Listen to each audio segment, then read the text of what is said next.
दोस्तों नमस्कार। स्वागत है आपका हमारे YouTube चैनल उद्देश्य क्लासेस 91 में। दोस्तों हम लोग जो यूपी पीसीएस पूर्व वर्षों की प्रश्नों की श्रृंखला देख रहे थे, उसके तहत दोस्तों हम लोगों ने 2023 में जो हमारा पीटी का पेपर आयोजित किया गया था, उसके तहत हम लोगों ने 67 प्रश्न नंबर तक ऑलरेडी कवर कर लिया है, जिससे संबंधित दोस्तों वीडियोस हमारी चैनल पर ऑलरेडी अपलोडेड की जा चुकी हैं। अब हम दोस्तों जो हमारा 2023 की पीटी का प्रश्न पत्र था, उसमें 67 नंबर प्रश्न से आगे के प्रश्नों को हम लोग इस वीडियो में कवर करेंगे। ठीक है दोस्तों, ध्यानपूर्वक देखिएगा आप लोग। सारे प्रश्न दोस्तों हमारे परीक्षा की दृष्टि से मोस्ट इंपॉर्टेंट है। ठीक है, तो चलिए दोस्तों हम लोग शुरू करते हैं। ध्यानपूर्वक देखिएगा, सारे प्रश्न हमारे इंपॉर्टेंट है। ठीक है दोस्तों, हम लोगों ने 67 नंबर प्रश्न पत्र तक ऑलरेडी जो हमारा 67 नंबर प्रश्न है, उससे संबंधित जितने भी हम लोग फैक्ट थे उसको ऑलरेडी कवर कर लिया है। ठीक है, अब हम लोग 67 नंबर प्रश्न से आगे के प्रश्नों को इस वीडियो में कंप्लीट करेंगे। ठीक है, ध्यानपूर्वक आप लोग देखिएगा, सारे प्रश्न परीक्षा की दृष्टि से मोस्ट इंपॉर्टेंट है। चलिए स्टार्ट करते हैं। देखें यहाँ 67 नंबर प्रश्न से देखिए, कह रहा है किस प्रकार का टीका डिप्थीरिया से बचाता है। ठीक है, कह रहा है किस प्रकार का टीका डिप्थीरिया से बचाता है, तो याद रखिए दोस्तों टॉक स्क्वायड। ठीक है, किस प्रकार का टीका डिप्थीरिया से बचाता है, तो याद रखिए टॉक स्वाइड। ठीक है, टॉक स्वाइड इसका सही आंसर होगा, ऑप्शन सी बिल्कुल सही है। ठीक है, टॉक स्वाइड। अगला देखिए 68 नंबर प्रश्न, कह रहा है निम्नलिखित में से किसे हंसी पैदा करने वाली गैस के रूप में जाना जाता है। क्या है, निम्नलिखित में से किसे हंसी पैदा करने वाली गैस के रूप में जाना जाता है। कई बार पूछा गया यह प्रश्न है, याद रखिए नाइट्रस ऑक्साइड को। ठीक है, जिसे हम लोग N2O भी कहते हैं। निम्नलिखित में से किसे हंसी पैदा करने वाली गैस के रूप में जाना जाता है, तो याद रखिए दोस्तों नाइट्रस ऑक्साइड को। ठीक है, इस प्रश्न को याद रखिएगा, इंपॉर्टेंट है, कई बार प्रश्न परीक्षा में पूछा गया है। ठीक है, चलिए अगला देखिए क्या है, हमारा 69 नंबर प्रश्न की तरफ बढ़ेंगे। ध्यानपूर्वक देखते रहिए, सारे प्रश्न दोस्तों परीक्षा की दृष्टि से इंपॉर्टेंट है। ठीक है, चलिए देखिए, कह रहा है निम्नलिखित में से प्राकृतिक रेशम का एक घटक कौन है। कह रहा है निम्नलिखित में से प्राकृतिक रेशम का एक घटक कौन सा है, तो याद रखिए दोस्तों हमारा इसका सही आंसर हम मार्क करेंगे, वह है दोस्तों हमारा नाइट्रोजन। ठीक है, कह रहा है निम्नलिखित में से प्राकृतिक रेशम का एक घटक कौन है, तो याद रखिए दोस्तों नाइट्रोजन। ठीक है, निम्नलिखित में से प्राकृतिक रेशम का एक घटक कौन है, तो याद रखिएगा दोस्तों ऑप्शन सी नाइट्रोजन इसका बिल्कुल सही आंसर हो जाएगा। ठीक है, नाइट्रोजन इसका बिल्कुल राइट आंसर होगा। ठीक है, 70वें नंबर प्रश्न को देखेंगे दोस्तों। सारे प्रश्न दोस्तों हम लोग क्वेश्चन आंसर फॉर्म में देखेंगे, ऑप्शन केवल वही देखेंगे जो सही है। ठीक है, परीक्षा निकट है इसलिए हम लोग डिटेल फॉर्म में कवर नहीं करेंगे। चलिए देखें यहाँ 70वां नंबर प्रश्न की तरफ, निम्नलिखित में से कौन सा हार्मोन अग्नाशय के लैंगरहंस के आइलेट की बीटा सेल कोशिकाओं द्वारा स्रावित होता है। कई बार पूछा गया प्रश्न है दोस्तों, तो याद रखिए हमारा इसका सही आंसर हो जाएगा इंसुलिन। ठीक है, क्या है, इंसुलिन। ठीक है, निम्नलिखित में से कौन सा हार्मोन अग्नाशय के लैंगरहंस के आइलेट के बीटा सेल कोशिकाओं द्वारा स्रावित होता है, तो इस पॉइंट को आप लोग याद रखिए, सही आंसर हो जाएगा दोस्तों इंसुलिन। ठीक है, चलिए 71वें नंबर प्रश्न को हम देखेंगे, ध्यानपूर्वक देखते रहिए। सारे प्रश्न दोस्तों हमारी परीक्षा की दृष्टि से मोस्ट इंपॉर्टेंट होंगे। ठीक है, क्योंकि पूर्व वर्ष के प्रश्न दोस्तों परीक्षाओं में बार बार रिपीट करते हैं। चलिए देखिए यहाँ 71वें नंबर प्रश्न को ध्यानपूर्वक देखिए, क्या कह रहा है। कह रहा है दोस्तों निम्नलिखित में से कौन सा तत्व नोबल गैस नहीं है। क्या है, कह रहा है निम्नलिखित में से कौन सा तत्व नोबल गैस नहीं है, तो याद रखिए दोस्तों हमारा एक्टीनियम जो है दोस्तों यह नोबल गैस नहीं है, जबकि हमारा दोस्तों आर्गन, क्रिप्टन और रेडान यह दोस्तों हमारे नोबल गैस के तहत आते हैं। ठीक है, निम्नलिखित में से कौन सा तत्व नोबल गैस नहीं है, तो याद रखिए दोस्तों एक्टीनियम। ठीक है, इस पॉइंट को याद रखिएगा, ऑप्शन बी इसका बिल्कुल राइट आंसर हो जाएगा। अगला देखिए, कह रहा है दोस्तों पौधों में जाइलम परिवहन के लिए जिम्मेदार होता है, तो याद रखिए दोस्तों जाइलम, ज से जाइलम, ज से जल, याद रखिएगा दोस्तों। ठीक है, कह रहा है पौधों में जाइलम परिवहन के लिए जिम्मेदार होता है, तो याद रखिए ऑप्शन सी जल इसका बिल्कुल सही आंसर हो जाएगा दोस्तों। ठीक है, ध्यानपूर्वक याद रखें। चलिए 73वें नंबर प्रश्न को देखेंगे दोस्तों, क्या कह रहा है, ध्यानपूर्वक देखते चलिए, सारे प्रश्न परीक्षा की दृष्टि से मोस्ट इंपॉर्टेंट है। कह रहा है दोस्तों समुद्री शैवाल किसके महत्वपूर्ण स्रोत हैं, तो याद रखिए दोस्तों आयोडीन के, कई बार पूछा गया प्रश्न है। ठीक है, कह रहा है समुद्री शैवाल किसके महत्वपूर्ण स्रोत हैं, तो याद रखिए दोस्तों आयोडीन के। ठीक है, ऑप्शन बी इसका बिल्कुल सही आंसर हो जाएगा। ठीक है, चलिए अब हम नए टॉपिक की तरफ बढ़ेंगे, वह है हमारा भारतीय राज्य संविधान एवं राज्य व्यवस्था। ठीक है, इंडियन कॉन्स्टिट्यूशन एवं राज्य व्यवस्था। ठीक है, चलिए भारतीय संविधान एवं राज्य व्यवस्था, ध्यानपूर्वक देखें।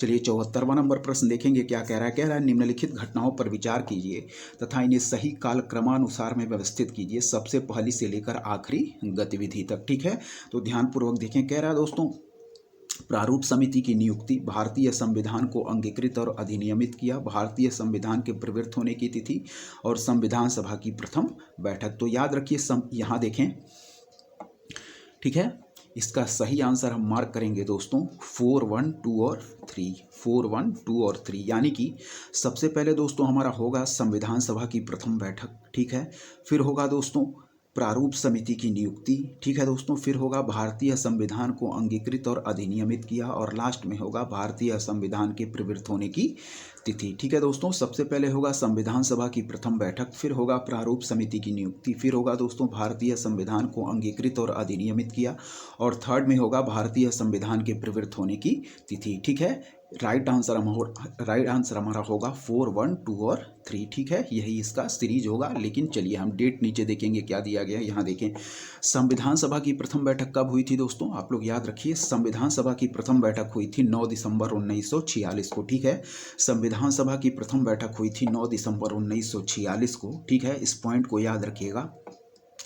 फिर हम प्रारूप समिति की नियुक्ति करेंगे 29 अगस्त 1947 को। ठीक है, प्रारूप समिति की नियुक्ति करेंगे 29 अगस्त 1947 को। ठीक है, फिर है भारतीय संविधान को अंगीकृत एवं अधिनियमित किया 26 नवंबर 1949 को। ठीक है, भारतीय संविधान को अंगीकृत एवं अधिनियमित किया 26 नवंबर 1949 को, और भारतीय संविधान के प्रवृत्त होने की तिथि होगी 26 जनवरी 1950। ठीक है दोस्तों, इसको याद रखिएगा। फिर देखेंगे संविधान सभा की प्रथम बैठक होगी दोस्तों 9 दिसंबर 1946 को। ठीक है, फिर दोस्तों प्रारूप समिति की नियुक्ति होगी 29 अगस्त 1947 को। ठीक है, फिर होगा हमारा भारतीय संविधान को अंगीकृत एवं अधिनियमित किया 26 नवंबर 1949 को, और फिर भारतीय संविधान के प्रवृत्त होने की तिथि हो जाएगी 26 जनवरी 1950 को। तो राइट आंसर हम मार्क करेंगे इसका, ऑप्शन बी हमारा बिल्कुल सही आंसर होगा। ठीक है दोस्तों, चलिए 75वें नंबर प्रश्न को देखेंगे, ध्यानपूर्वक देखते रहें। सारे प्रश्न दोस्तों हमारे परीक्षा की दृष्टि से मोस्ट इंपॉर्टेंट है। ठीक है, पूर्व वर्षों के प्रश्न बार बार परीक्षाओं में रिपीट करते हैं। चलिए देखिए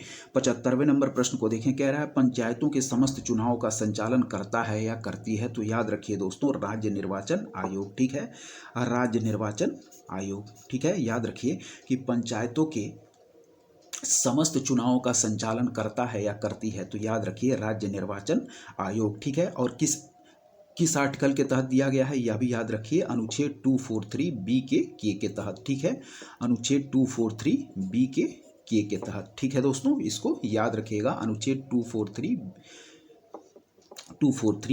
बी के तहत। ठीक है, याद रखिएगा इसको। ठीक है, चलिए यहाँ देखें, राज्य निर्वाचन आयोग पंचायतों के समस्त चुनावों का संचालन करता है या करती है। ठीक है, इस पॉइंट को याद रखिएगा, ऑप्शन सी राज्य निर्वाचन आयोग इसका बिल्कुल राइट आंसर हो जाएगा। ठीक है दोस्तों, चलिए 76वें नंबर प्रश्न की तरफ बढ़ेंगे, ध्यानपूर्वक देखते रहें। सारे प्रश्न परीक्षा की दृष्टि से मोस्ट इंपॉर्टेंट है। चलिए यहाँ देखिए, कह रहा है दोस्तों यहाँ सूची 1 को सूची 2 से मिलान करना है, तो चलिए मिलान करेंगे दोस्तों। अनुच्छेद 324 के तहत हम लोग पढ़ते हैं दोस्तों निर्वाचन आयोग को। ठीक है, अनुच्छेद 324 के तहत पढ़ेंगे निर्वाचन आयोग को, अनुच्छेद 315 के तहत हम लोग पढ़ेंगे दोस्तों लोक सेवा आयोग को। ठीक है दोस्तों, और अनुच्छेद 280 के तहत पढ़ेंगे दोस्तों हम लोग वित्त आयोग को, और अनुच्छेद 338 के तहत पढ़ेंगे राष्ट्रीय अनुसूचित जाति आयोग को। ठीक है, तो फिर देखिए अनुच्छेद 324 के तहत पढ़ेंगे निर्वाचन आयोग को, अनुच्छेद 315 के तहत पढ़ेंगे लोक सेवा आयोग को, अनुच्छेद 280 के तहत पढ़ेंगे वित्त आयोग को, अनुच्छेद 338 के तहत पढ़ेंगे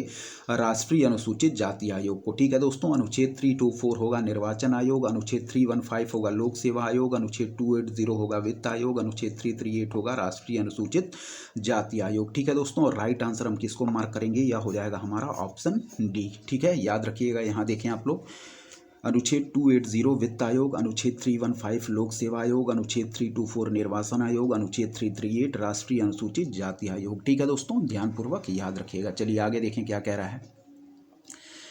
चलिए देखिए दोस्तों ध्यानपूर्वक, कह रहा है हमारा कि लोकसभा की प्रथम महिला स्पीकर निम्न में से कौन है। क्या है, लोकसभा की प्रथम महिला स्पीकर निम्न में से कौन है, तो याद रखिए दोस्तों मीरा कुमार जो थी वह हमारी भारत की पहली महिला लोकसभा स्पीकर थी। ठीक है, लोकसभा की प्रथम महिला स्पीकर निम्न में से कौन है, तो याद रखिए दोस्तों मीरा कुमार जो थी हमारी वह लोकसभा की प्रथम महिला स्पीकर थी। ठीक है दोस्तों, सारे प्रश्नों को आप लोग ध्यानपूर्वक देखते चलिए दोस्तों। पूर्व वर्ष की परीक्षा की जितने भी प्रश्न है वह हमारी आगामी परीक्षा की दृष्टि से मोस्ट इंपॉर्टेंट है। चलिए दोस्तों देखेंगे यहाँ पे, चलिए 78 नंबर प्रश्न को देखेंगे।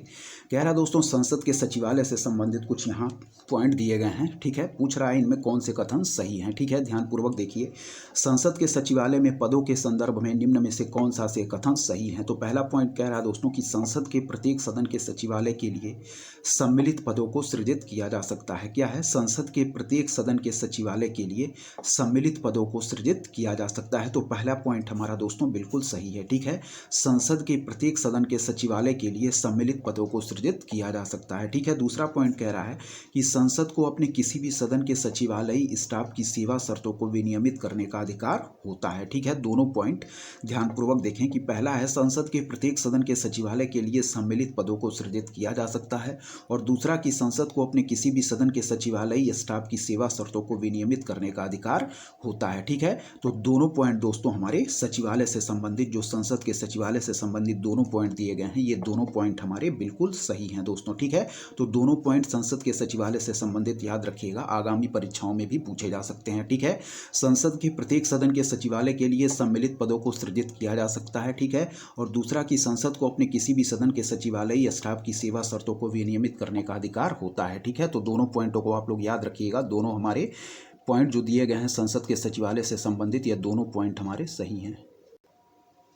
चलिए देखिए दोस्तों यहाँ पे, ठीक है। तो इसका राइट आंसर हम मार्क करेंगे, जो हमारा संसद के सचिवालय से संबंधित स्टेटमेंट था, दोनों 1 तथा 2 सही थे, ठीक है। चलिए 79वां नंबर प्रश्न की तरफ बढ़ेंगे दोस्तों। ध्यानपूर्वक देखिए क्या कह रहा है, कथन और कारण का प्रश्न है। ध्यानपूर्वक देखिए, इस प्रकार के प्रश्न बहुत सारी परीक्षाओं में पूछे जाते हैं, ठीक है। चलिए देखें, अभी कथन कह रहा है कि किसी राज्य की सीमा बदलने की सिफारिश राष्ट्रपति संसद को देता है, और इसके लिए राष्ट्रपति संबंधित राज्य के विधानमंडल द्वारा उस प्रस्ताव पर विचार एक खास अवधि के भीतर प्राप्त करते हैं, ठीक है दोस्तों।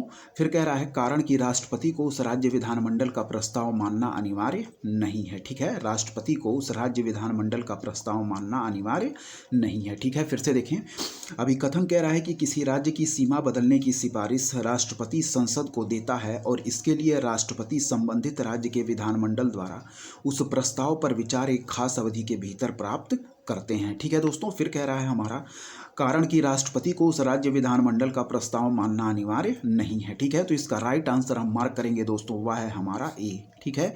यानी कि ई और आर दोनों सत्य है, किंतु आर ए की सही व्याख्या नहीं करता है, ठीक है। अलग अलग स्टेटमेंट दोनों सही है, यानी कि ई और आर दोनों सत्य है, किंतु आर ए की सही व्याख्या नहीं करता है दोस्तों, ठीक है। यह स्टेटमेंट हमारा इसका राइट आंसर होगा ऑप्शन ए, आप लोग याद रखिएगा, ठीक है।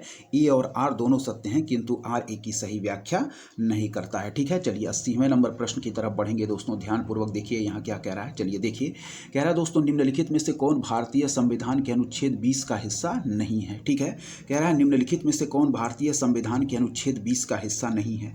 तो याद रखिए दोस्तों, यातना के विरुद्ध निषेध, ठीक है। यातना के विरुद्ध निषेध हमारा अनुच्छेद 20 का भाग हिस्सा नहीं है, ठीक है। निम्नलिखित में से कौन भारतीय संविधान के अनुच्छेद 20 का हिस्सा नहीं है। तो याद रखिए यातना के विरुद्ध निषेध, ठीक है। इस पॉइंट को याद रखिएगा। चलिए बढ़ेंगे 81वें नंबर प्रश्न की तरफ। ध्यानपूर्वक देखें क्या दिया गया है। चलिए हमारे अटॉर्नी जनरल से संबंधित कुछ स्टेटमेंट दिए गए हैं, ध्यानपूर्वक देखें। भारत के महान्यायवादी के संदर्भ में निम्नलिखित कथनों में से कौन सा से सही है, ठीक है। कह रहा है महान्यायवादी के पद पर ऐसे व्यक्ति की नियुक्ति होगी जो कि उच्चतम न्यायालय का न्यायाधीश नियुक्त होने के लिए आहरित हो, ठीक है।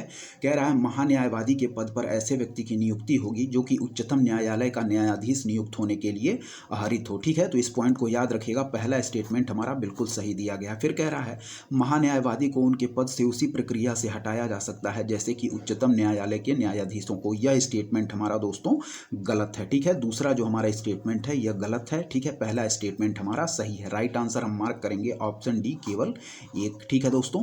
चलिए फिर देखिए कि भारत के महान्यायवादी के संदर्भ में निम्नलिखित कथनों में से कौन सा सही है। तो पहला है कि महान्यायवादी के पद पर ऐसे व्यक्ति की नियुक्ति होगी जो कि उच्चतम न्यायालय का न्यायाधीश नियुक्त होने के लिए आहरित हो, ठीक है। तो पहला स्टेटमेंट हमारा सही है। दूसरा स्टेटमेंट गलत है कि महान्यायवादी को उनके पद से उसी प्रक्रिया से हटाया जा सकता है जैसे कि उच्चतम न्यायालय के न्यायाधीश को। इस स्टेटमेंट को आप लोग याद रखिएगा, पहला हमारा सही है। Right answer option D mark करेंगे, ठीक है।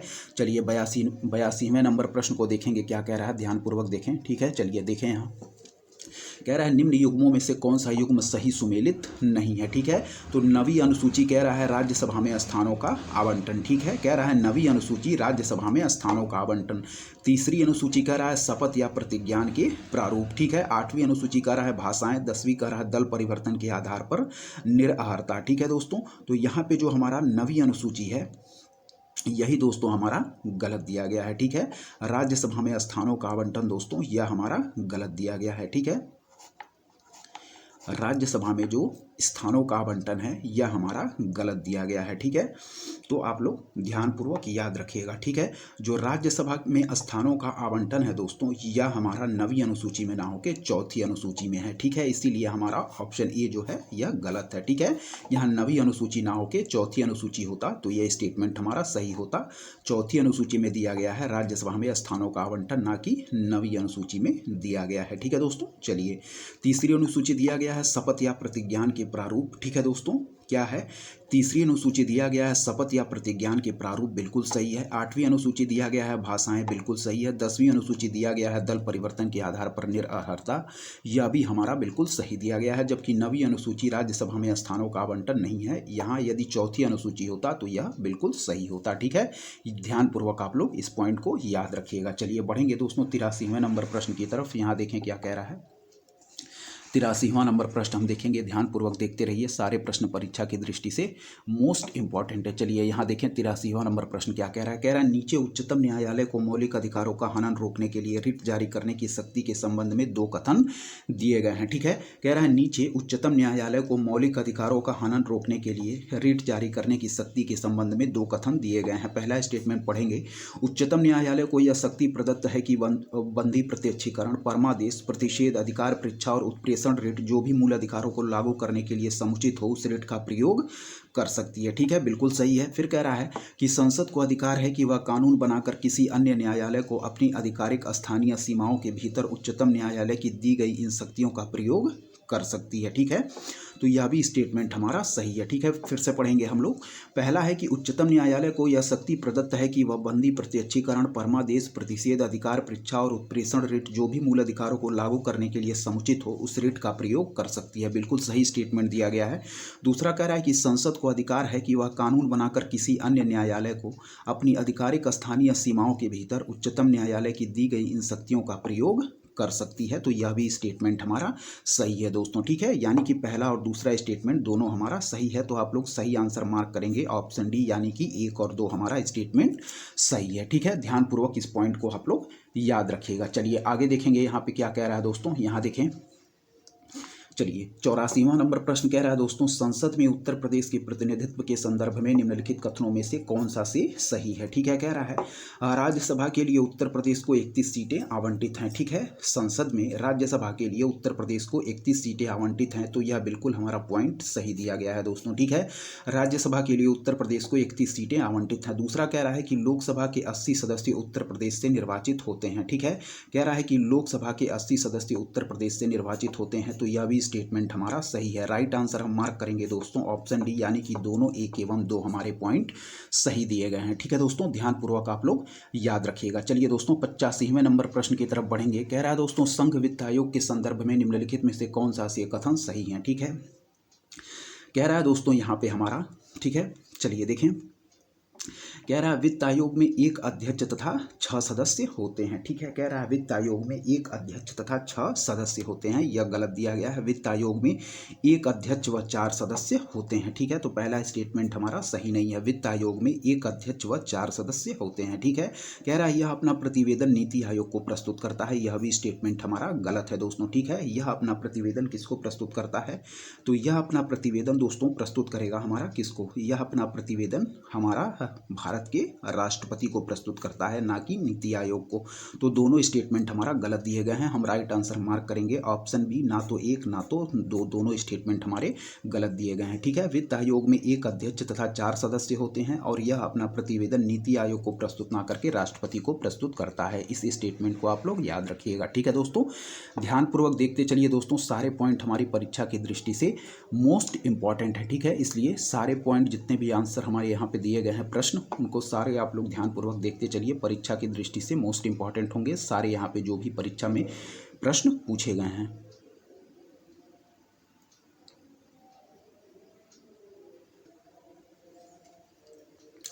चलिए देखिए दोस्तों, यहाँ पे क्या है, कह रहा है 86वां नंबर प्रश्न। कह रहा है दोस्तों, भारत के एक राज्य में विधान परिषद के गठन के संदर्भ में निम्न में से कौन सा से कथन सही है। ठीक है, कह रहा है भारत के एक राज्य में विधान परिषद के गठन के संदर्भ में निम्न में से कौन सा से कथन सही है। ठीक है, पहला कह रहा है कि एक विधान परिषद में उस राज्य की विधानसभा की कुल सदस्य संख्या के 1/3 से अधिक सदस्य नहीं हो सकते। क्या है, एक विधान परिषद में उस राज्य की विधानसभा की कुल सदस्य संख्या के 1/3 से अधिक सदस्य नहीं हो सकते हैं। तो यह स्टेटमेंट हमारा बिल्कुल सही है। ठीक है, फिर कह रहा है कि एक राज्य की विधान परिषद में कम से कम 40 सदस्य अवश्य ही होने चाहिए। क्या है, एक राज्य की विधान परिषद में कम से कम 40 सदस्य अवश्य ही होने चाहिए। ठीक है, तो यह भी स्टेटमेंट हमारा सही दिया गया है। ठीक है, फिर देखिए, भारत के एक राज्य में विधान परिषद के गठन के संदर्भ में कौन कौन से कथन सही हैं। तो यहाँ देखें कि एक विधान परिषद में उस राज्य की विधानसभा की कुल सदस्य संख्या के 1/3 से अधिक सदस्य नहीं हो सकते। एक विधान परिषद में उस राज्य की विधानसभा की कुल सदस्य संख्या की 1/3 से अधिक सदस्य नहीं हो सकते हैं। ठीक है,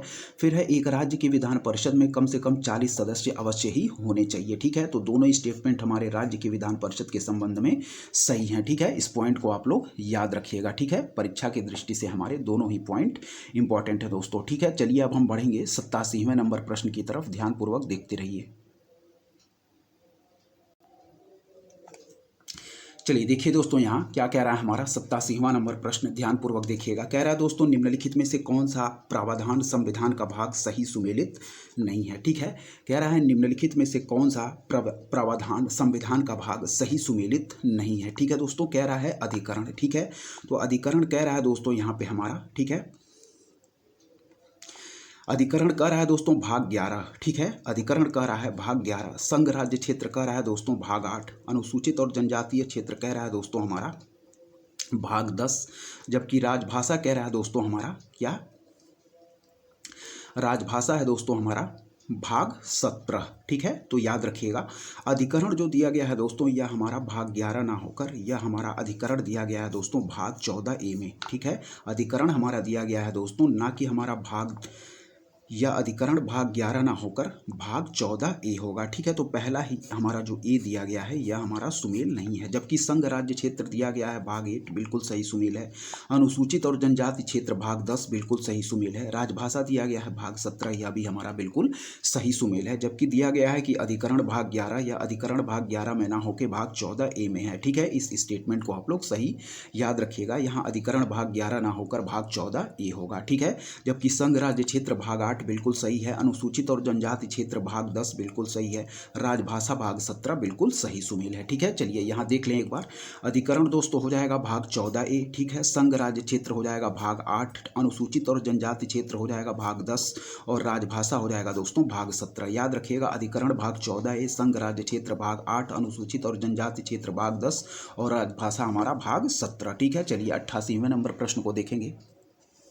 कह रहा दोस्तों, नीचे दो कथन है जिसमें से एक को अभिकथन और दूसरे को कारण कहा गया है। कह रहा है राष्ट्रपति संसद का भाग है, बिल्कुल सही है दोस्तों, राष्ट्रपति हमारा संसद का भाग है। ठीक है, फिर कारण कह रहा है दोस्तों कि संसद के दोनों सदनों द्वारा पारित विधेयक राष्ट्रपति की सहमति के बिना कानून नहीं बन सकता है। ठीक है, कह रहा है संसद के दोनों सदनों द्वारा पारित विधेयक राष्ट्रपति की सहमति के बिना कानून नहीं बन सकता है। ठीक है, तो ए और आर दोनों सत्य हैं और आर ए की सही व्याख्या करता है। सही आंसर हम ऑप्शन बी मार्क करेंगे। ठीक है, कह रहा है कि अभिकथन राष्ट्रपति संसद का भाग है, इस पॉइंट को याद रखिएगा, बिल्कुल राष्ट्रपति संसद का भाग है। ठीक है दोस्तों, और कारण कह रहा है कि संसद के दोनों सदनों द्वारा पारित विधेयक राष्ट्रपति की सहमति के बिना कानून नहीं बन सकता है। तो यह भी पॉइंट हमारा बिल्कुल सही दिया गया है, यानी कि कारण कथन की सही व्याख्या करता है। ठीक है, ए और आर दोनों सत्य हैं और आर ए की सही व्याख्या करता है। सही आंसर ऑप्शन बी मार्क करेंगे। ठीक है, चलिए यहाँ देखिए,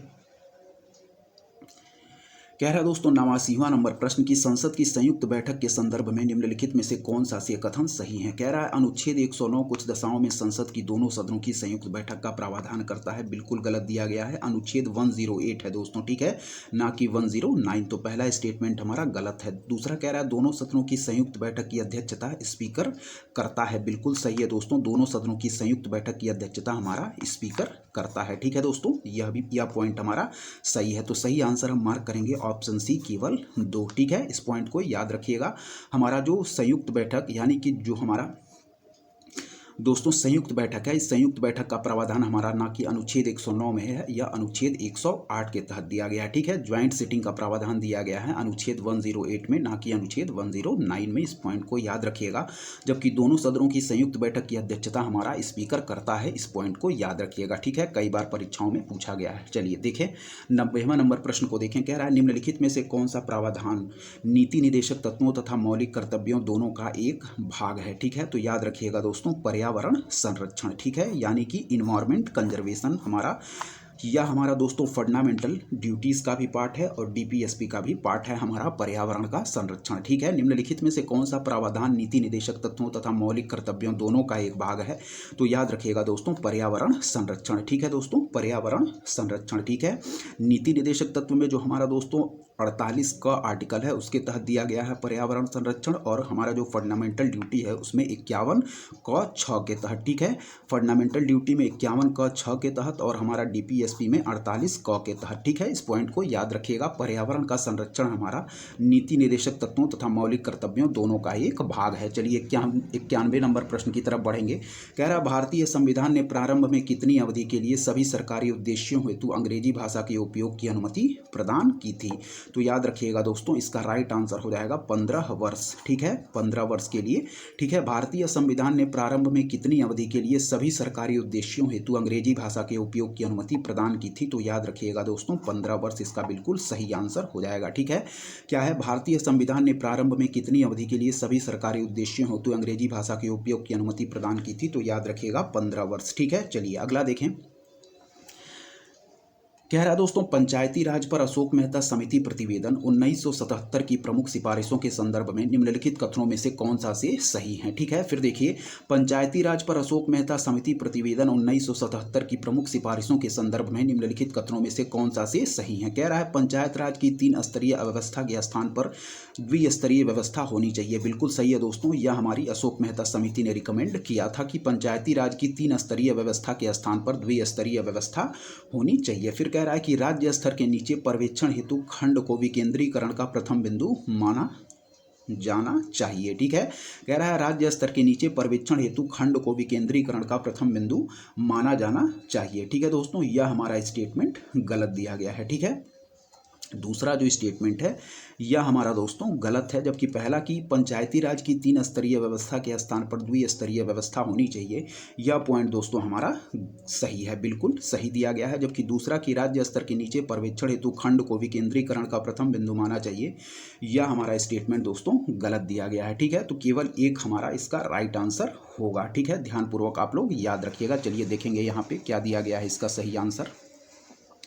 चलिए देखिए यहाँ पे क्या दिया गया है। ठीक है, देखें यहाँ पे इसका राइट आंसर हम मार्क करेंगे दोस्तों ऑप्शन बी। केवल एक पॉइंट हमारा जो दिया गया है, पहला पॉइंट, वह हमारा सही था। ठीक है, चलिए 93वें नंबर प्रश्न की तरफ बढ़ेंगे दोस्तों। क्या है, कह रहा है दोस्तों कि सर्वोच्च न्यायालय के एक न्यायाधीश का त्यागपत्र संबोधित होता है। क्या है, सर्वोच्च न्यायालय के एक न्यायाधीश का त्यागपत्र संबोधित होता है। तो याद रखिएगा दोस्तों, प्रेसिडेंट यानी कि राष्ट्रपति को इसका बिल्कुल सही आंसर हो जाएगा। ठीक है, सर्वोच्च न्यायालय के एक न्यायाधीश का त्यागपत्र संबोधित होता है राष्ट्रपति को। ठीक है, चलिए अगला देखिए दोस्तों। कह रहा है भारत के उपराष्ट्रपति का निर्वाचन जिसे सर्वोच्च न्यायालय द्वारा शून्य घोषित किया गया है के संदर्भ में निम्न में से कौन सा से कथन सही है? ठीक है, कह रहा है भारत के उपराष्ट्रपति का निर्वाचन जिसे सर्वोच्च न्यायालय द्वारा शून्य घोषित किया गया है के संदर्भ में निम्न में से कौन सा से कथन सही है? कह रहा है उपराष्ट्रपति के रूप में इस प्रकार की घोषणा से पूर्व उसके द्वारा किए गए कार्यविधि मान्य होते हैं। क्या है, उपराष्ट्रपति के रूप में इस प्रकार की घोषणा से पूर्व उसके द्वारा किए गए कार्यविधि मान्य होते हैं। बिल्कुल सही है दोस्तों, पहला स्टेटमेंट। ठीक है, कह रहा है कि उपराष्ट्रपति के रूप में इस प्रकार की घोषणा होने के दिन उसके द्वारा किए गए कार्यविधि मान्य नहीं होते हैं। ठीक है, तो यह दोस्तों हमारा स्टेटमेंट गलत दिया गया है। केवल हमारा जो सही है दोस्तों वह है हमारा केवल पॉइंट 1। ठीक है, हमारा पहला दूसरा पॉइंट गलत है। ठीक है, केवल सही कौन सा पॉइंट है, वह है दोस्तों हमारा केवल 1, यानी कि उपराष्ट्रपति के रूप में इस प्रकार की घोषणा से पूर्व उसके द्वारा किए गए कार्यविधि क्या होते हैं? मान्य होते हैं। और दूसरा कह रहा है कि उपराष्ट्रपति के रूप में इस प्रकार की घोषणा होने के दिन उसके द्वारा किए गए कार्यविधि मान्य नहीं होते हैं। यह स्टेटमेंट हमारा गलत दिया गया है। ठीक है, पहला स्टेटमेंट कि उपराष्ट्रपति के रूप में इस प्रकार की घोषणा से पूर्व उसके द्वारा किए गए कार्यविधि मान्य होते हैं, यह स्टेटमेंट हमारा दोस्तों सही है। जबकि दूसरा कि उपराष्ट्रपति के रूप में इस प्रकार की घोषणा होने के दिन उसके द्वारा किए गए कार्यविधि मान्य नहीं होते, यह स्टेटमेंट हमारा गलत है। तो सही क्या है, हम सही आंसर मार्क करेंगे, केवल हमारा स्टेटमेंट एक सही है दोस्तों। ठीक है, इस पॉइंट को आप लोग याद रखिएगा। चलिए 95वें नंबर प्रश्न को देखेंगे ध्यानपूर्वक क्या दिया गया है। यहाँ देखें, कह रहा है निम्नलिखित कथनों में से कौन से ग्राम सभा के संबंध में सत्य नहीं है। क्या है, निम्नलिखित कथनों में से ग्राम सभा के संबंध में कौन सा सत्य नहीं है। ठीक है, तो चलिए देखिए, यहाँ कह रहा है इसमें जो हमारा सत्य नहीं है दोस्तों वह हम मार्क करेंगे ऑप्शन बी।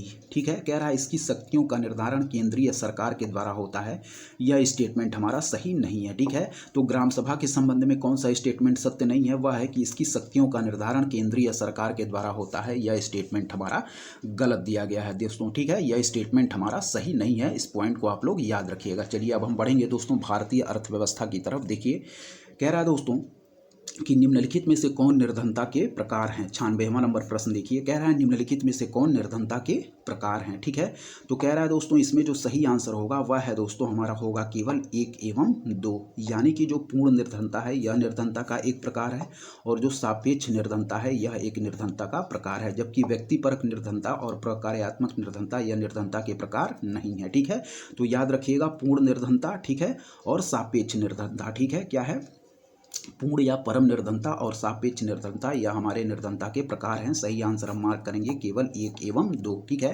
कह रहा है निम्नलिखित में से कौन निर्धनता के प्रकार है, तो याद रखिए पूर्ण परम निर्धनता और सापेक्ष निर्धनता। ठीक है, जबकि व्यक्तिपरक निर्धनता और प्रकार्यात्मक निर्धनता या निर्धनता के प्रकार नहीं है। ठीक है, कौन कौन से हैं, पूर्ण निर्धनता और सापेक्ष निर्धनता। पूर्ण निर्धनता और सापेक्ष निर्धनता, सही आंसर ऑप्शन ए हो जाएगा, केवल 1 एवं 2 दोस्तों। ठीक है, ध्यानपूर्वक याद रखिए, सारे पॉइंट दोस्तों हमारी परीक्षा की दृष्टि से मोस्ट इंपॉर्टेंट यहाँ पे दिए गए हैं। चलिए दोस्तों बढ़ेंगे हम 97वें नंबर प्रश्न की तरफ। कह रहा है दोस्तों आर्थिक विकास में मानव संसाधन का योगदान के संदर्भ में निम्नलिखित कथनों में से कौन सा से सही है। ठीक है, कह रहा है दोस्तों आर्थिक विकास में मानव संसाधन का योगदान के संदर्भ में निम्नलिखित में से कौन सा से कथन सही है। ठीक है, पहला कह रहा है आर्थिक विकास का जनसंख्या वृद्धि पर प्रभाव, बिल्कुल सही है दोस्तों। ठीक है, आर्थिक विकास का जनसंख्या वृद्धि पर प्रभाव। फिर कह रहा है जनसंख्या वृद्धि का आर्थिक विकास पर प्रभाव। दोनों स्टेटमेंट हमारे दोस्तों सही हैं। ठीक है, कि आर्थिक विकास में मानव संसाधन का योगदान के संदर्भ में निम्नलिखित कथनों में से कौन सा से सही है। तो पहला दिया गया है कि आर्थिक विकास का जनसंख्या वृद्धि पर प्रभाव, यह भी हमारा सही है। और फिर कह रहा है जनसंख्या वृद्धि का आर्थिक विकास पर प्रभाव। ठीक है, तो दोनों स्टेटमेंट दोस्तों हमारे सही दिए गए हैं। ठीक है, ध्यानपूर्वक देखते रहिए, सारे पॉइंट जितने भी दिए गए हैं दोस्तों वह आगामी परीक्षा की दृष्टि से भी मोस्ट इंपॉर्टेंट हैं। ठीक है, चलिए बढ़ेंगे दोस्तों हम 98वें नंबर प्रश्न की तरफ।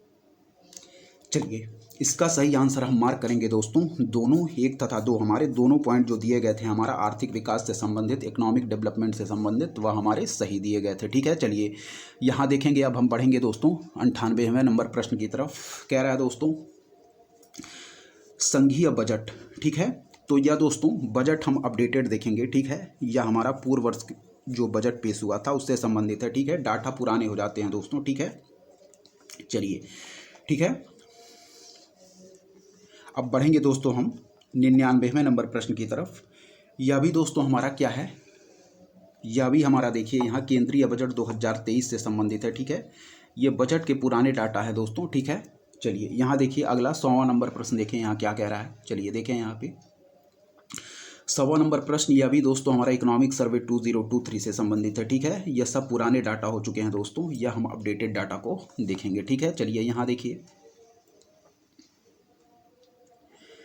यहाँ दोस्तों कह रहा है मानव विकास रिपोर्ट से संबंधित। ठीक है, कह रहा है मानव विकास रिपोर्ट से संबंधित, इस प्रश्न को हम लोग देख लेंगे। चलिए देखें, कह रहा है मानव विकास रिपोर्ट 21-22 के संदर्भ में निम्नलिखित में से कौन सा से कथन सत्य है। ठीक है, तो याद रखिएगा कि जो मानव विकास सूचकांक है इसमें भारत की श्रेणी 2020 में 130 से उन्नत होकर 2022 में क्या हो गई है, 132 हो गई है। ठीक है, इस पॉइंट को याद रखिएगा कि मानव विकास सूचकांक में दोस्तों हमारा भारत की श्रेणी 2020 में 130 से उन्नत होकर 2022 में कितनी हो गई है, 132 हो गई है। ठीक है, तो यह हमारा उन्नत ना होकर दोस्तों हमारी क्या हो गई है, यह जो है मानव विकास रिपोर्ट, यहाँ देखिए किया गया, क्या दिया गया है कि मानव विकास रिपोर्ट 2021-22 के अनुसार मानव विकास सूचकांक में भारत की रैंक वर्ष 2020 के 130 से घटकर वर्ष 2022 में 132 हो गई है, ना कि उन्नत होकर। ठीक है, तो यह स्टेटमेंट हमारा गलत है। फिर है कि मानव विकास सूचकांक में भारत की श्रेणी 2020 के 130 से 2022 में 132 तक गिर गई है। ठीक है दोस्तों, तो यह स्टेटमेंट हमारा जो दूसरा दिया गया है यह हमारा बिल्कुल सही है। ठीक है दोस्तों, तो इस स्टेटमेंट को याद रखिएगा कि मानव विकास सूचकांक में भारत की श्रेणी 2020 के 130 से 2022 में 132 तक गिर गई है, यह स्टेटमेंट हमारा सही है। हम सही आंसर मार्क करेंगे ऑप्शन डी केवल 2। ठीक है दोस्तों, चलिए आगे देखिए 103 नंबर प्रश्न दोस्तों बजट से है, या हम अपडेटेड बजट देखेंगे, ये पुराना बजट हो चुका है। ठीक है, चलिए आगे देखिए 103 नंबर प्रश्न की तरफ बढ़ेंगे दोस्तों हम। ठीक है, यहाँ देखें क्या दिया गया है 103 नंबर प्रश्न की तरफ।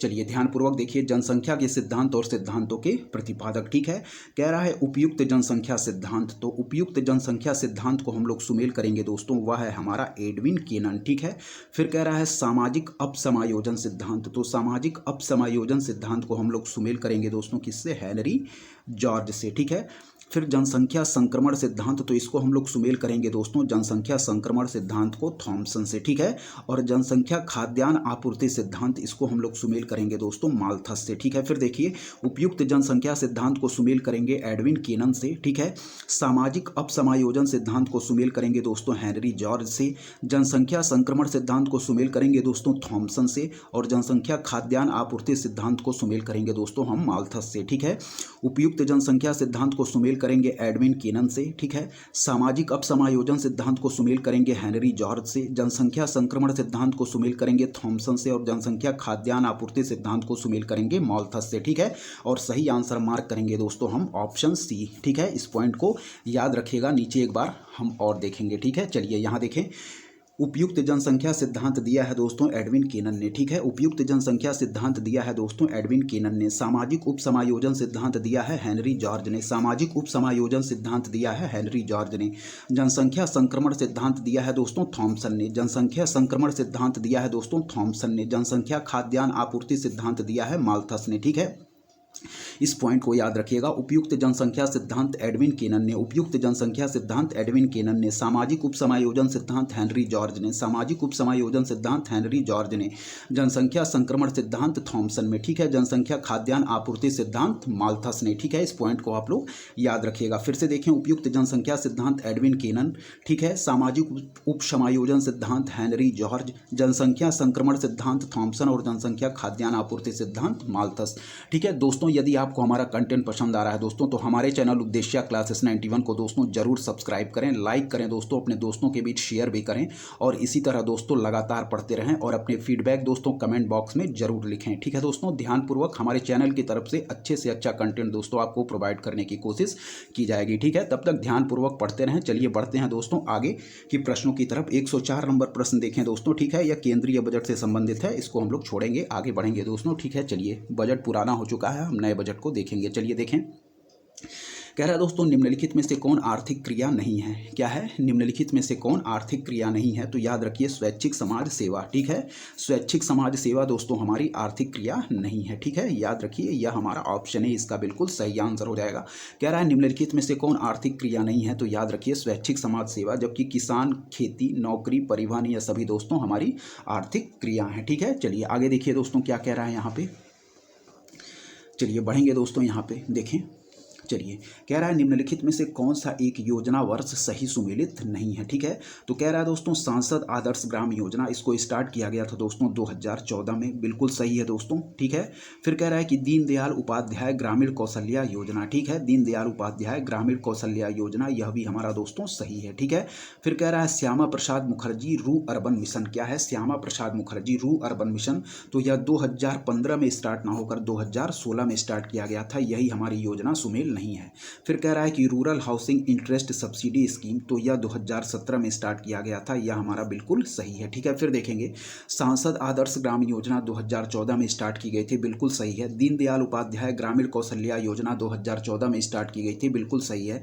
Rural housing interest subsidy scheme 2017 में स्टार्ट की गई थी, यह भी बिल्कुल सही है। जबकि श्यामा प्रसाद मुखर्जी रू अर्बन मिशन 2015 में ना स्टार्ट होकर 2016 में स्टार्ट की गई थी। ठीक है, यहाँ देखें सांसद आदर्श ग्राम योजना स्टार्ट की गई थी दोस्तों 1 अक्टूबर 2014 को। ठीक है, सांसद आदर्श ग्राम योजना 1 अक्टूबर 2014 को। दीनदयाल उपाध्याय ग्रामीण कौशल्या योजना स्टार्ट की गई थी दोस्तों 2014 में। ठीक है, दीनदयाल उपाध्याय ग्रामीण कौशल्या योजना 2014 में। ठीक है, श्यामा प्रसाद मुखर्जी रू अर्बन मिशन स्टार्ट किया गया था 2016 में, ना कि 2015 में, जो कि प्रश्न में दिया गया है। यह हमारा स्टेटमेंट गलत है। Rural housing interest subsidy scheme start की गई थी दोस्तों 2017 में। ठीक है, तो चारों याद रखिएगा, आगामी परीक्षाओं में भी पूछा जा सकता है। सांसद आदर्श ग्राम योजना 1 अक्टूबर 2014, दीनदयाल उपाध्याय ग्रामीण कौशल्या योजना 2014, श्यामा प्रसाद मुखर्जी रू urban mission 2016, rural housing interest subsidy scheme 2017। ठीक है, चलिए आगे देखिए 107वां नंबर प्रश्न कह रहा है संसाधनों के उपयोग तथा भविष्य के लिए उनके संरक्षण की आवश्यकता को संतुलित करने को हम क्या कहते हैं? तो याद रखिए दोस्तों सतत विकास, सस्टेनेबल डेवलपमेंट। ठीक है, संसाधनों के उपयोग तथा भविष्य के लिए उनके संरक्षण की आवश्यकता को संतुलित करने को हम क्या कहते हैं? सतत विकास। ठीक है, चलिए 108वां नंबर प्रश्न देखें। निम्नलिखित में से कौन सा जननी सुरक्षा योजना का प्रमुख उद्देश्य है? क्या है? निम्नलिखित में से कौन सा जननी सुरक्षा योजना का प्रमुख उद्देश्य है? तो मातृ मृत्यु दर तथा नवजात मृत्यु दर में कमी। ठीक है, मातृ मृत्यु दर तथा नवजात मृत्यु दर में कमी, यह हमारी जननी सुरक्षा योजना का प्रमुख उद्देश्य, मेन ऑब्जेक्टिव है। ठीक है, मातृ मृत्यु दर तथा नवजात मृत्यु दर में कमी याद रखिएगा। और जननी सुरक्षा योजना कब स्टार्ट की गई थी दोस्तों? यह 1 जून 2011 को। ठीक है, 1 जून 2011 को। ठीक है, तो निम्नलिखित में से कौन सा जननी सुरक्षा योजना का प्रमुख उद्देश्य है? तो याद रखिएगा दोस्तों हमारा मातृ मृत्यु दर तथा नवजात मृत्यु दर में कमी। ठीक है दोस्तों, इस पॉइंट को आप लोग याद रखिएगा, ऑप्शन ए हमारा बिल्कुल सही आंसर हो जाएगा दोस्तों। ठीक है, ध्यानपूर्वक इस पॉइंट को आप लोग याद रखिएगा कि जननी सुरक्षा योजना 1 जून 2011 को स्टार्ट। चलिए देखिए यहाँ देखें 109वां नंबर प्रश्न देखें दोस्तों, पीएम गति शक्ति योजना इंपॉर्टेंट है। ठीक है, इंपॉर्टेंट मार्क करिए, पूछा जा सकता है दोस्तों, और पूछा भी गया है और आगामी परीक्षा में भी पूछा जा सकता है। ठीक है, कह रहा है दोस्तों पीएम गति शक्ति योजना के संदर्भ में निम्नलिखित में से कौन सा से कथन सही है? ठीक है, तो याद रखिए कह रहा है कि पीएम गति शक्ति राष्ट्रीय योजना का शुभारंभ 2022 में किया गया था, यह गलत स्टेटमेंट दिया गया है। यह 2022 में ना शुरू होकर दोस्तों 2021 में स्टार्ट की गई थी। ठीक है, पीएम गति शक्ति राष्ट्रीय योजना का शुभारंभ 2021 में किया गया था, ना कि 2022 में। ठीक है, इस पॉइंट को याद रखिएगा, तो पहला स्टेटमेंट हमारा गलत है। ठीक है, फिर कह रहा है दोस्तों कि राष्ट्रीय अवसंरचना पाइपलाइन यानी कि एनआईपी 7 इंजनों यानी कि सड़क, रेल, एयरपोर्ट, बंदरगाहों, जनसंचार साधनों, जलमार्गों और लॉजिस्टिक अवसंरचनाओं से संबंधित परियोजनाओं को पीएम गति शक्ति ढांचे के साथ जोड़ा जाएगा। तो दूसरा स्टेटमेंट हमारा बिल्कुल सही है। ठीक है दोस्तों, कह रहा है कि राष्ट्रीय अवसंरचना पाइपलाइन यानी कि एनआईपी 7 इंजनों, सड़क, रेल, एयरपोर्ट, बंदरगाहों, जनसंचार साधनों, जलमार्गों और लॉजिस्टिक अवसंरचनाओं से संबंधित परियोजनाओं को पीएम गति शक्ति ढांचे के साथ जोड़ा जाएगा। तो हमारा ऑप्शन ए केवल 2 बिल्कुल सही है, जबकि हमारा पहला दे रहा है कि पीएम गति शक्ति राष्ट्रीय योजना का शुभारंभ 2022 में किया गया था, यह स्टेटमेंट हमारा बिल्कुल गलत है। हमारा यह 2022 में स्टार्ट ना होकर 2021 में स्टार्ट की गई थी यह पीएम गति शक्ति राष्ट्रीय योजना। ठीक है, तो सही आंसर हम मार्क करेंगे, केवल दूसरा पॉइंट हमारा सही है। ठीक है, ध्यानपूर्वक देखते रहिए, सारे पॉइंट हमारी परीक्षा की दृष्टि से। चलिए देखिए दोस्तों यहाँ क्या कह रहा है, कह रहा है मध्याह्न भोजन योजना 110वां नंबर प्रश्न देखिए, कह रहा है मध्याह्न भोजन योजना को पीएम पोषण योजना में किस वर्ष पुनर्नामित किया गया? ठीक है, कह रहा है दोस्तों कि मध्याह्न भोजन योजना को पीएम पोषण योजना में किस वर्ष पुनर्नामित किया गया? तो याद रखिए दोस्तों ऑप्शन डी 2021 में। ठीक है, कह रहा है कि मध्याह्न भोजन योजना को पीएम पोषण योजना में किस वर्ष पुनर्नामित किया गया? तो याद रखिए दोस्तों 2021 में। ठीक है, मध्याह्न भोजन योजना को पीएम पोषण योजना में किस वर्ष पुनर्नामित किया गया? तो ऑप्शन डी 2021 में। ठीक है दोस्तों, यह हमारा बजट से संबंधित प्रश्न है दोस्तों। ठीक है, चलिए देख लेते हैं दोस्तों, इंपॉर्टेंट है, ठीक है। चलिए देखें, केंद्रीय बजट 23-24 के अनुसार अंतर्राष्ट्रीय अवसरों के लिए युवाओं को कौशल प्रदान करने हेतु विभिन्न राज्यों में कितने कौशल भारत अंतर्राष्ट्रीय केंद्र स्थापित किए जाएंगे?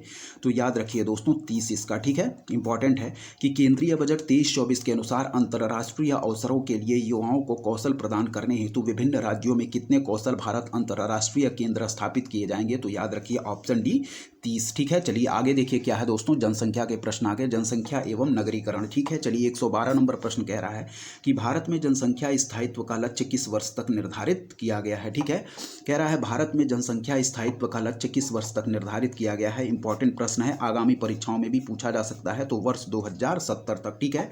भारत में जनसंख्या स्थायित्व का लक्ष्य किस वर्ष तक निर्धारित किया गया है? तो याद रखिए दोस्तों वर्ष 2070 तक, इसका बिल्कुल सही आंसर हो जाएगा ऑप्शन सी, ठीक है दोस्तों। चलिए देखें अगला, देखें चलिए 111वां नंबर प्रश्न है, यह यूपी स्पेशल से संबंधित प्रश्न है। देखें यहाँ पे उत्तर प्रदेश विशेष 113 नंबर कह रहा है कि उत्तर प्रदेश के संदर्भ में निम्नलिखित कथनों पर विचार कीजिए, ठीक है दोस्तों। चलिए कह रहा है दोस्तों कि राज्य के कुल भौगोलिक क्षेत्र का, ठीक है, कह रहा है राज्य के कुल भौगोलिक क्षेत्र का लगभग 12.8%, ठीक है। कह रहा है राज्य के कुल भौगोलिक क्षेत्र का लगभग 12.8% वन है, ठीक है। राज्य के कुल भौगोलिक क्षेत्र का लगभग 12.8% वन है, तो यह हमारा बिल्कुल स्टेटमेंट कह रहा है उत्तर प्रदेश के संदर्भ में निम्नलिखित कथनों पर विचार कीजिए कि राज्य के कुल भौगोलिक क्षेत्र का लगभग 12.81 है, यह स्टेटमेंट हमारा सही नहीं है दोस्तों, ठीक है। पहला जो स्टेटमेंट दिया गया है यह हमारा सही नहीं है। फिर कह रहा है कि जौनपुर, गाजीपुर और बलिया जिलों में कोई वन भूमि नहीं है, ठीक है। जौनपुर, गाजीपुर और बलिया जिलों में कोई वन भूमि नहीं है, तो यह स्टेटमेंट हमारा बिल्कुल सही है, ठीक है, कि जौनपुर, गाजीपुर और बलिया जिलों में कोई वन भूमि नहीं है। तो यहाँ सही आंसर हम मार्क करेंगे दोस्तों ऑप्शन ए केवल 2, ठीक है। कह रहा है राज्य के कुल भौगोलिक क्षेत्र का लगभग 12.8% वन है दोस्तों, यह हमारा गलत दिया गया है स्टेटमेंट, ठीक है दोस्तों। जबकि कह रहा है कि जौनपुर, गाजीपुर और बलिया जिलों में कोई वन भूमि नहीं है, यह हमारा बिल्कुल स्टेटमेंट सही दिया गया है कि जौनपुर, गाजीपुर और बलिया जिलों में कोई वन भूमि नहीं है, ठीक है दोस्तों। तो केवल 2 स्टेटमेंट सही होगा। लेकिन यदि बात करें दोस्तों, यहाँ पे देखें आप लोग, यदि हम आयोग के हिसाब से आंसर की बात करें तो आयोग ने इस प्रश्न का उत्तर दोस्तों माना था, कौन सा? डी माना था, यानी कि दोनों स्टेटमेंट आयोग के हिसाब से इसमें सही दिया गया था, ठीक है, यदि हम कमीशन की बात करें दोस्तों, ठीक है। लेकिन उस तरह देखा जाए तो इसमें केवल जौनपुर, गाजीपुर और बलिया जिलों में कोई वन भूमि नहीं है, यह स्टेटमेंट सही होगा, ठीक है। जबकि कमीशन के हिसाब से इसने दोनों आंसर को सही माना था, दोनों पॉइंट को, ठीक है। इस पॉइंट को आप लोग याद रखिएगा। चलिए देखेंगे, यहाँ देखें कह रहा है आयोग द्वारा इसका उत्तर डी माना गया है, ठीक है। चलिए देखें आगे 114 नंबर प्रश्न देखें क्या कह रहा है। चलिए देखें, कह रहा है उत्तर प्रदेश के निम्नलिखित शहरों में से कौन सा शहर भारत की अध्यक्षता के दौरान, ठीक है, G20 के 200 सत्रों में से 11 बैठकों के लिए स्थल के रूप में शामिल नहीं है, ठीक है। तो याद रखिएगा दोस्तों, वह हो जाएगा हमारा कानपुर, ठीक है। कह रहा है उत्तर प्रदेश के निम्नलिखित शहरों में से कौन सा शहर भारत की अध्यक्षता के दौरान G20 के 200 सत्रों में से 11 बैठकों के लिए स्थल के रूप में शामिल नहीं है? तो याद रखिएगा दोस्तों, कानपुर हमारा इसका बिल्कुल सही आंसर हो जाएगा, ठीक है। चलिए बढ़ेंगे 115वें नंबर प्रश्न की तरफ। कह रहा है दोस्तों 1857 में बरेली उत्तर प्रदेश में क्रांति के नेता कौन थे या थी? तो याद रखिएगा दोस्तों, खान बहादुर खान हमारे बरेली से 1857 की क्रांति का नेतृत्व कर रहे थे, ठीक है। कह रहा है 1857 में बरेली उत्तर प्रदेश में क्रांति के नेता कौन थे? तो याद रखिएगा दोस्तों, खान बहादुर खान, याद रखिएगा। चलिए देखें अगला बढ़ें। कह रहा है निम्नलिखित में से कौन सा कार्यक्रम केंद्रीय सरकार का कार्यक्रम नहीं है और यह उत्तर प्रदेश सरकार की योजना है? ठीक है दोस्तों, कह रहा है निम्नलिखित में से कौन सा कार्यक्रम केंद्रीय सरकार का कार्यक्रम नहीं है और यह उत्तर प्रदेश सरकार की योजना है? तो वह दोस्तों हमारा हो जाएगा गंगा एक्सप्रेस वे, ठीक है दोस्तों। याद रखिएगा इस पॉइंट को आप लोग ध्यानपूर्वक कि निम्नलिखित में से कौन सा कार्यक्रम केंद्रीय सरकार का कार्यक्रम नहीं है और यह उत्तर प्रदेश सरकार की योजना है? तो याद रखिएगा दोस्तों, गंगा एक्सप्रेस वे, ठीक है। यह पॉइंट हमारा बिल्कुल सही हो जाएगा, option D right answer mark करेंगे। 170 नंबर प्रश्न की तरफ बढ़ेंगे, देखेंगे 117वां नंबर प्रश्न हमारा क्या कह रहा है, यहाँ देखिए ध्यानपूर्वक, ठीक है। कह रहा है निम्नलिखित में से कौन सी योजनाएं उत्तर प्रदेश से संबंधित हैं? क्या है? निम्नलिखित में से कौन सी योजनाएं उत्तर प्रदेश से संबंधित हैं? ठीक है। कह रहा है अनूठी उपहार योजना, फिर कह रहा है मातृशक्ति उद्यमिता योजना, फिर कह रहा है कौशल्या मातृत्व योजना, फिर कह रहा है स्त्री निधि योजना। तो इसका सही आंसर हो जाएगा दोस्तों, केवल हमारा जो सही है वह है दोस्तों केवल विकल्प सी, यानी कि जो हमारा अनूठी उपहार योजना है दोस्तों, यह केवल हमारे उत्तर प्रदेश सरकार द्वारा स्टार्ट की गई है, जबकि हमारा केवल राइट आंसर हम मार्क करेंगे ऑप्शन सी, यानी कि जो पहला है यह केवल हमारे उत्तर प्रदेश गवर्नमेंट के द्वारा स्टार्ट की गई योजना है। ठीक है, निम्नलिखित में से कौन सी योजना उत्तर प्रदेश से संबंधित है? तो याद रखिए दोस्तों, अनूठी उपहार योजना, ऑप्शन सी केवल एक हमारा सही हो जाएगा। ठीक है दोस्तों, जबकि मातृ शक्ति उद्यमिता योजना स्टार्ट की गई है दोस्तों हरियाणा के द्वारा, कौशल्या मातृत्व योजना स्टार्ट की गई है छत्तीसगढ़ के द्वारा, और स्त्री निधि योजना स्टार्ट की गई है दोस्तों आंध्र प्रदेश के द्वारा। केवल अनूठी उपहार योजना हमारे उत्तर प्रदेश गवर्नमेंट के द्वारा स्टार्ट की गई है। ठीक है, याद रखिएगा ऑप्शन सी केवल एक सही आंसर हो जाएगा। ठीक है, चलिए आगे देखें क्या कह रहा है, चलिए देखें। कह रहा है दोस्तों चंद्रप्रभा वन्यजीव अभ्यारण्य उत्तर प्रदेश के किस जनपद में स्थित है? तो याद रखिए दोस्तों, हमारे उत्तर प्रदेश के चंदौली जिले में। ठीक है, कह रहा है चंद्रप्रभा वन्यजीव अभ्यारण्य उत्तर प्रदेश के किस जनपद में स्थित है? तो याद रखिए दोस्तों, हमारे चंदौली जनपद में। ठीक है दोस्तों, इस पॉइंट को आप लोग याद रखिएगा। ठीक है, चलिए अब दोस्तों दिए गए हैं हमारे करंट अफेयर के प्रश्न। तो करंट अफेयर के प्रश्न दोस्तों हमारी यह अपडेटेड जो करंट अफेयर अब आगे आने वाले माहों में जो करंट अफेयर होंगे वह पूछे जाएंगे। ठीक है, यह पुराने हो चुके हैं दोस्तों। ठीक है, तो करंट अफेयर के प्रश्नों को हम लोग दोस्तों कवर नहीं करेंगे। ठीक है, जो आगे के प्रश्न दिए गए हैं उसको हम लोग कवर करेंगे। करंट अफेयर दोस्तों अपडेटेड पूछे जाते हैं, ये सब पुराने हो चुके हैं करंट अफेयर। ठीक है दोस्तों, तो यह परीक्षा आगामी के लिए इंपॉर्टेंट नहीं है। ठीक है, अब हम बढ़ेंगे दोस्तों, जो हमारे आगे के प्रश्न दिए गए हैं उसको हम ध्यानपूर्वक देखेंगे। ठीक है, तो ध्यानपूर्वक देखिए, सारे प्रश्न इंपॉर्टेंट है, करंट अफेयर हम लोग अपडेटेड देखेंगे। चलिए दोस्तों, इसमें दोस्तों हम करंट अफेयर के कुछ प्रश्न देख लेते हैं जो आगामी परीक्षाओं में भी पूछे जा सकते हैं। ठीक है, उन्हीं प्रश्नों को हम देखेंगे केवल। ठीक है, बाकी जो अपडेटेड करंट अफेयर है वो तो आगामी परीक्षाओं में पूछा जाएगा, ये सब करंट अफेयर पुराने हो चुके हैं दोस्तों। ठीक है, चलिए देखें, जैसे ये प्रश्न इंपॉर्टेंट है दोस्तों, यहाँ पे देख लेंगे 132वां नंबर प्रश्न। कह रहा है सतत विकास लक्ष्य और संबंधित जो उनके गोल्स हैं। ठीक है, यहाँ पे हम लोग देख लेंगे एक बार। ठीक है, चलिए देखें।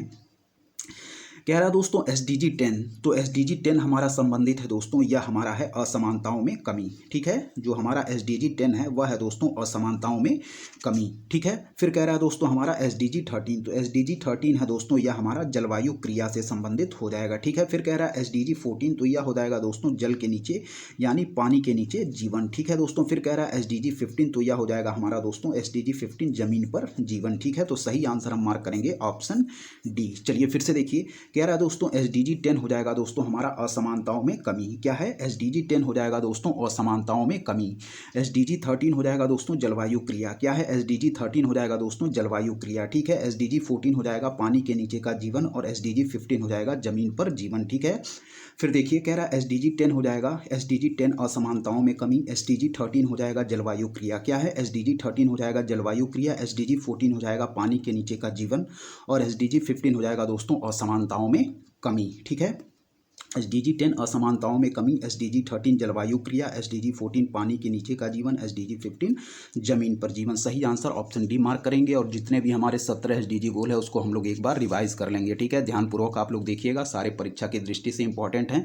एक या दो प्रश्न दोस्तों SDG से संबंधित जरूर परीक्षाओं में पूछ लिए जाते हैं। ठीक है, ध्यानपूर्वक आप लोग देखिएगा। चलिए देखें, जितने भी हमारे 17 जो हमारे SDG गोल्स हैं उनको यहाँ पे दिया गया है, ध्यानपूर्वक देखिए। चलिए, पहला है दोस्तों लक्ष्य 1 गरीबी नहीं, जीरो हंगर। ठीक है, गरीबी नहीं। ठीक है, जो हमारा है गरीबी नहीं यानी कि जीरो पॉवर्टी। ठीक है, लक्ष्य 1। ठीक है, लक्ष्य 2 देखिए जीरो हंगर। ठीक है, क्या है? लक्ष्य 2 दिया गया है जीरो हंगर। ठीक है, लक्ष्य 3 दिया गया है दोस्तों अच्छा स्वास्थ्य और तंदुरुस्ती। ठीक है, लक्ष्य 3 है दोस्तों अच्छा स्वास्थ्य और तंदुरुस्ती। ठीक है, फिर है लक्ष्य 4 दोस्तों गुणवत्तापूर्ण शिक्षा। क्या है? लक्ष्य 4 दिया गया है गुणवत्तापूर्ण शिक्षा। ठीक है, लक्ष्य 5 है दोस्तों लैंगिक समानता, जेंडर इक्वेलिटी। ठीक है, लक्ष्य 6 है दोस्तों स्वच्छ जल और स्वच्छता। ठीक है, स्वच्छ जल और स्वच्छता लक्ष्य 6 है। ठीक है, लक्ष्य 7 है सस्ती और स्वच्छ ऊर्जा। ठीक है, सस्ती और स्वच्छ ऊर्जा। ठीक है, लक्ष्य 8 है अच्छा काम और आर्थिक विकास। लक्ष्य 8 है अच्छा काम और आर्थिक विकास। लक्ष्य 9 है उद्योग नवोन्मेष और अवसंरचना। क्या है? उद्योग नवोन्मेष और अवसंरचना। और लक्ष्य 10 है असमानता में कमी। ठीक है, एक बार फिर से देखेंगे,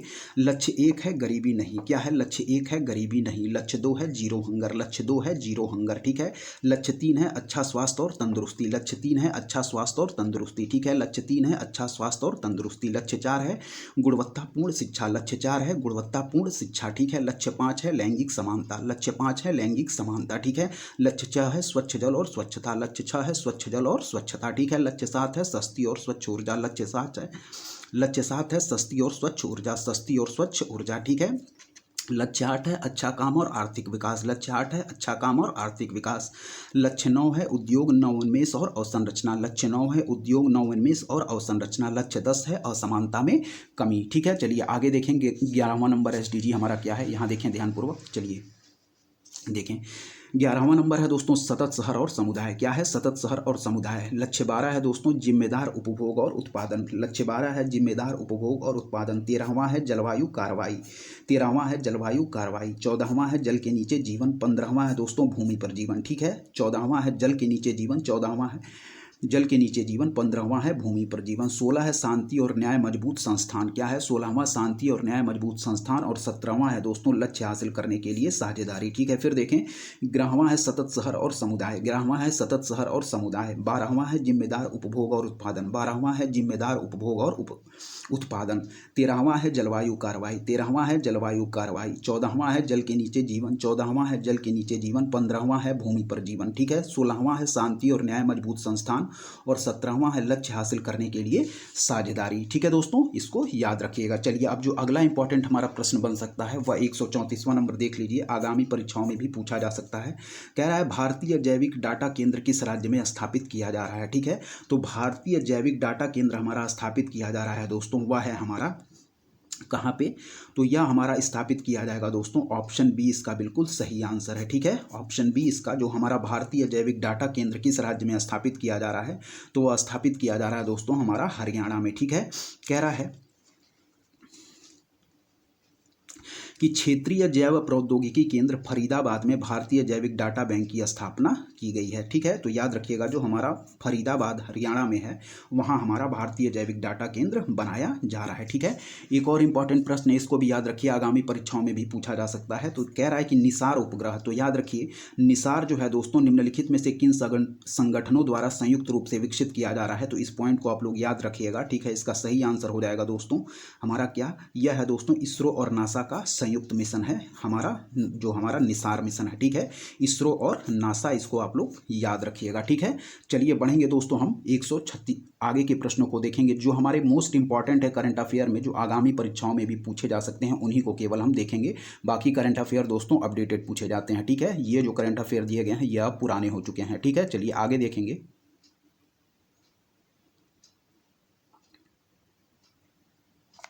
चलिए देखें, जैसे हम इस प्रश्न को देख लेंगे दोस्तों, यहाँ पे देखें संधारणीय विकास। ठीक है, संधारणीय विकास से संबंधित यहाँ पे दिया गया है। ठीक है, चलिए यह इंपॉर्टेंट है दोस्तों, इसको हम लोग देख लेंगे। ठीक है, कह रहा है, चलिए देखें यहाँ क्या कह रहा है, स्टेटमेंट दिया गया है। कह रहा है संधारणीय विकास के संदर्भ में निम्नलिखित कथनों पर विचार कीजिए। पहला देखिए, कह रहा है वैश्विक सूचना संरचना। क्या है, कह रहा है वैश्विक सूचक संरचना तथा राष्ट्रीय सांख्यिकीय व्यवस्थाओं द्वारा प्रस्तुत एवं क्षेत्रीय आधार पर संकलित सूचना के आधार पर संयुक्त राष्ट्र महासचिव एक वार्षिक संधारणीय विकास लक्ष्य रिपोर्ट प्रस्तुत करते हैं। तो यह स्टेटमेंट हमारा बिल्कुल सही दिया गया है। कह रहा है वैश्विक सूचक संरचना।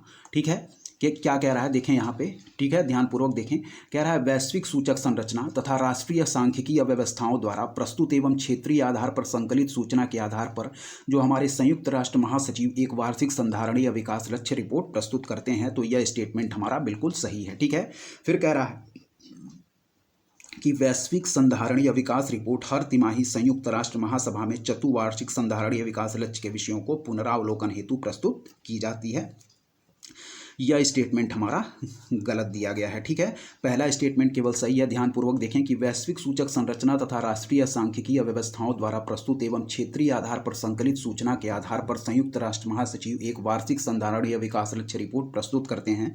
यह स्टेटमेंट हमारा सही है। जबकि दूसरा स्टेटमेंट की वैश्विक संधारणीय विकास रिपोर्ट हर तिमाही संयुक्त राष्ट्र महासभा में चतुर्वार्षिक संधारणीय विकास लक्ष्य के विषयों को पुनरावलोकन हेतु प्रस्तुत की जाती है। इसको हम लोग देख लेंगे। यहाँ देखें, केवल हम सही आंसर मार्क करेंगे, वह है हमारा केवल पहला स्टेटमेंट सही दिया गया है। ठीक है, यहाँ देखें, कह रहा है कि वैश्विक सूचक संरचना तथा राष्ट्रीय सांख्यिकीय व्यवस्थाओं द्वारा प्रस्तुत एवं क्षेत्रीय आधार पर संकलित सूचना के आधार पर संयुक्त राष्ट्र महासचिव एक वार्षिक संधारणीय विकास लक्ष्य रिपोर्ट जारी करते हैं। यह रिपोर्ट प्रत्येक 4 वर्ष पर जारी कर दे। ठीक है, यह रिपोर्ट प्रत्येक 4 वर्ष पर जारी होती है। ठीक है, इसीलिए हमारा दूसरा स्टेटमेंट गलत है। ठीक है, यह रिपोर्ट प्रत्येक 4 वर्ष पर जारी होती है। दूसरा स्टेटमेंट गलत है, पहला स्टेटमेंट हमारा सही है। ठीक है, चलिए यहाँ देखें, अगला प्रश्न जो हमारा इंपॉर्टेंट हो सकता है, आगामी परीक्षाओं में भी पूछा जा सकता है, यहाँ देखें वह है कि भारत का प्रथम national centre for marine biodiversity NCMB स्थित है। क्या है? कह रहा है भारत का प्रथम national centre for marine biodiversity NCMB स्थित है। तो इसका सही आंसर हो जाएगा दोस्तों, आप लोग याद रखिएगा, जामनगर में। ठीक है, कह रहा है कि भारत का प्रथम national centre for marine biodiversity NCMB स्थित है। तो याद रखिएगा दोस्तों, ऑप्शन डी जामनगर में। ठीक है, एक और प्रश्न देख लीजिए यहाँ पे, वह है विश्व सामाजिक संरक्षण रिपोर्ट प्रस्तुत की जाती है। क्या है? विश्व सामाजिक संरक्षण रिपोर्ट प्रस्तुत की जाती है। तो याद रखिएगा दोस्तों, जो विश्व सामाजिक संरक्षण रिपोर्ट प्रकाशित होती है, यह हमारी प्रकाशित की जाती है ILO यानी कि इंटरनेशनल लेबर ऑर्गेनाइजेशन के द्वारा। ठीक है, विश्व सामाजिक संरक्षण रिपोर्ट प्रस्तुत की जाती है अंतर्राष्ट्रीय श्रम संगठन के द्वारा। ठीक है दोस्तों, अंतर्राष्ट्रीय श्रम संगठन के द्वारा। एक प्रश्न और देखें, the challenge of world poverty पुस्तक किसने लिखी है? ठीक है, the challenge of world poverty पुस्तक लिखी है दोस्तों, याद रखिएगा, गुरनार मिर्डल ने। ठीक है, क्या है? The challenge of world poverty पुस्तक लिखी है दोस्तों, गुरनार मिर्डल ने। ठीक है, the challenge of world poverty पुस्तक किसने लिखी है? गुरनार मिर्डल ने। ठीक है, और विश्व सामाजिक संरक्षण रिपोर्ट किसके द्वारा प्रकाशित किया जाता है? तो याद रखिएगा, अंतर्राष्ट्रीय श्रम संगठन द्वारा विश्व सामाजिक संरक्षण रिपोर्ट प्रस्तुत की जाती है। ठीक है, और 150वां नंबर प्रश्न है, the challenge of world poverty लिखी गई है गुरनार मिर्डल के द्वारा। तो इस प्रकार हम लोगों ने 2023 के PT के प्रश्नों को पूरी अच्छी तरीके से कवर कर लिया है। दोस्तों, यदि आपको हमारा कंटेंट पसंद आ रहा है तो हमारे चैनल उद्देश्य क्लासेस 91 को जरूर सब्सक्राइब करें, लाइक करें और इसी तरह लगातार पढ़ते रहें। तब तक के लिए दोस्तों धन्यवाद। जय हिंद, जय भारत। दोस्तों, अब हम लोग अगला जो है वह 2022 के PT के प्रश्नों को स्टार्ट करेंगे अगली वीडियो से। ठीक है, तो ध्यानपूर्वक आप लोग देख लीजिएगा। तब तक के लिए जय